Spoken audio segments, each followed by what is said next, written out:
Oh, another gloomy one out there. Here's a live view of Grand Rapids Skycam looking down the Grand River, which is essentially unfrozen. A little bit unusual for this time of year, even though we're coming off a 6-day stretch with temperatures below average, one of our longest stretches of the season so far. And you can see the overcast skies, gray, gray, gray. No different in the Jenison area, but we do have a snowpack on the ground, which is a little different, especially compared to last week at the same time.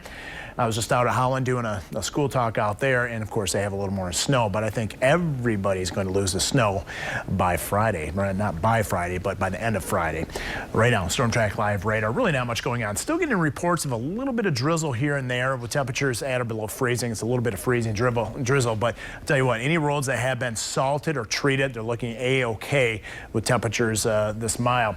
Off to the west, there is an area of snow out there. It's very, very light, and we're looking at arrival time this evening, probably early to mid-evening most locations, obviously a little bit sooner right along the lakeshore. And total amounts out of this will be generally an inch or less, really most areas less than an inch. What we're missing out on is several inches of snow with this area of low pressure moving through West Virginia. It's going to continue taking a track basically right along this trough up to the north, taking the deeper moisture with it. Boy, they're really getting a good soaking in parts of Pennsylvania, and on the backside of it, a lot of snow, but that's another one that we are going to miss out on. Right now, temperature-wise, right around 30 degrees, Kalamazoo, Grand Rapids, Holland, and here is the difference. Difference is milder right now than yesterday by nearly 10 degrees in Grand Rapids. Also, the wind is much, much lighter. It's only 5 out of the north in Grand Rapids. Eventually, most of us will be out of the northwest between 5 and 10 this afternoon. So the wind chill for the first time in a long time is actually well above the 20-degree mark. And even some locations, it's right around 30 degrees. So it feels warmer out there than it has the past several days. So here's the latest on the Futurecast. Area light snow off to our west, and you can see it gradually drifts in and really is not going to amount to much. I don't think it's really going to have much of an impact on our morning commute tomorrow.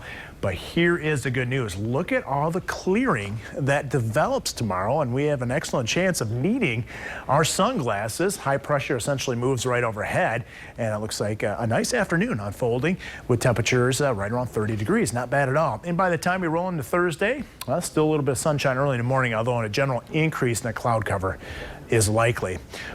Speaking of Thursday, it's a chance of evening snow shower. Certainly is possible, or a little bit of a mix. Better chance of that would be north of I-96. Now Friday, 50 degrees. We're sticking with it. Forecast models very consistent with the mild temperatures, at least for this time of year. It's also going to be accompanied with a fair amount of wind, and rain chances are there as well. So that's a combination to really melt the snow going into the weekend. So it doesn't look like a great weekend overall. And plus the warm air is going to go all the way up to the Straits area. So not the best weekend for snow sports. No. But we'll wait and see. Okay. Thank you, man.